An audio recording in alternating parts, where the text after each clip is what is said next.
a SoCal Fox player. Oh, got it. Okay, Yeah. okay. Got it. Okay, okay. Little. Dang. Not also one of the higher seeds in this tournament. Definitely a top 8 seed. Yeah. Sixth or something. You're right. 6 exactly. That's right. Quest is number 22 on the seeding. So doable. Doable. And see, this is what I was talking about earlier in the set that we saw with Quest, where I want to see more space backers from the Sheik against the Peach. We're already seeing how strong they can be, and then calling out the landing and getting the up smash is popping up. This might be a quick first stock. Yeah. 130 0 to death in less than 30 seconds on a Peach. Damn. Oh, not even getting hit by the turnip. Crazy. Then hit by a couple down smashes, though. Yeah, that'll do it. The equalizer. Peach just pumps out damage. Oh. They make your numbers go up high.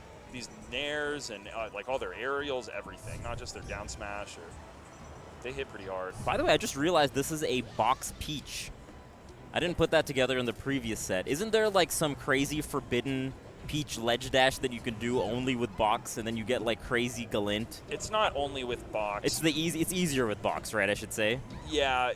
Well, I think also part of it is that some people have put in like custom angles to make it easier.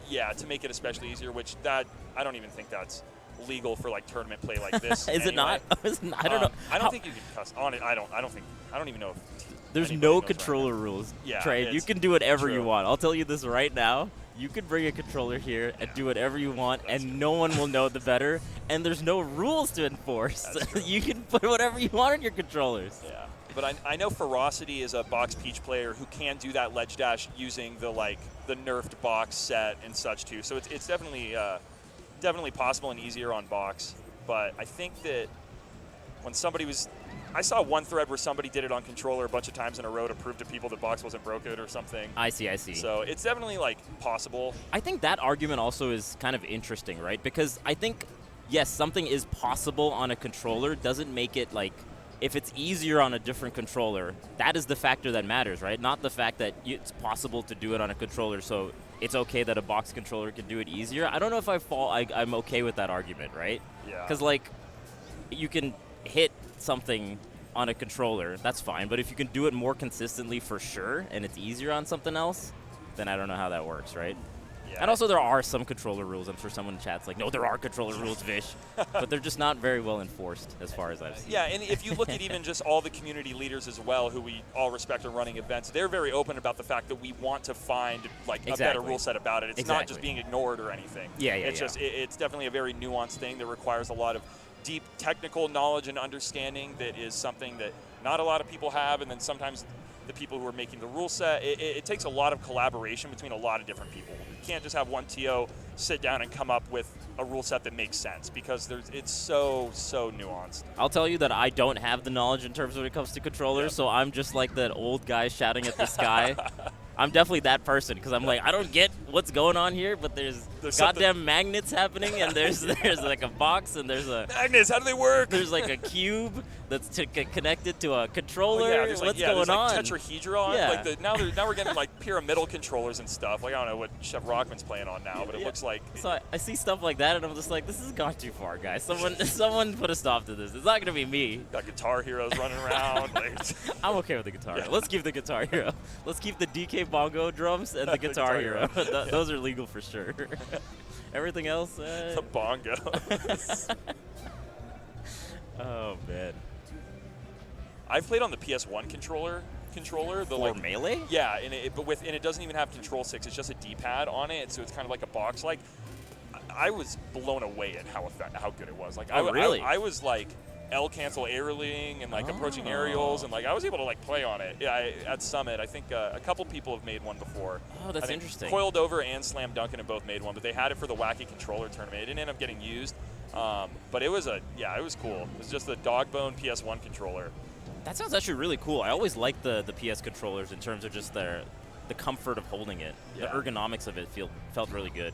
I think the single best controller to turn into one would be the Sega Saturn UFO controller that came with Clockwork Knights. It has multiple sticks. It has like 8 buttons in a row, kind of like box buttons. Oh, wow. If there's any modders in chat, go look at it. I'm showing a couple people. Might be one coming soon.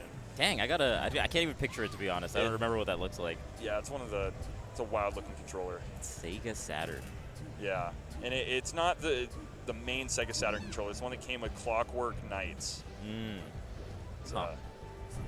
Dang. Or Journey into Dreams. That's what it was. I played a lot of Saturn growing up. Oh, yeah? Yeah. That was your it's like console one of my of first choice? consoles. Oh, that's cool. It's got a bunch of stuff from garage sales. That and like Virtual Boy. Oh, like nice. the one where you like literally are laying on the ground, the Nintendo like goggles, like Yeah, the yeah, old yeah, VR yeah. one. I still have it. Oh, wow. That's badass. That's probably worth something now, huh? They're pretty cool. Oh, trying to get those like empty floats on shield to see if they can force Nut to move out of it, maybe find a down smash or something, but just not quite able to find a opening hit here.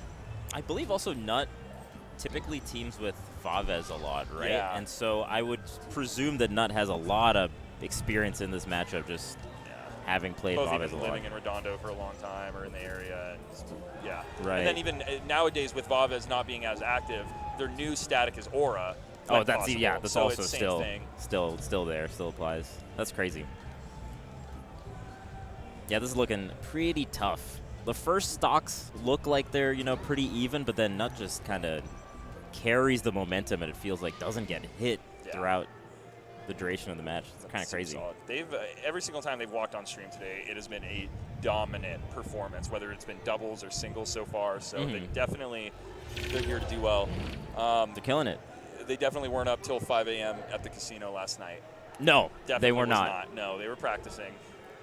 Dude, there's no clocks here. There aren't. There's no clocks. There's no windows. Yeah. I haven't had sunlight in like 3 days. Yeah, no, it's bad. Things are going awry.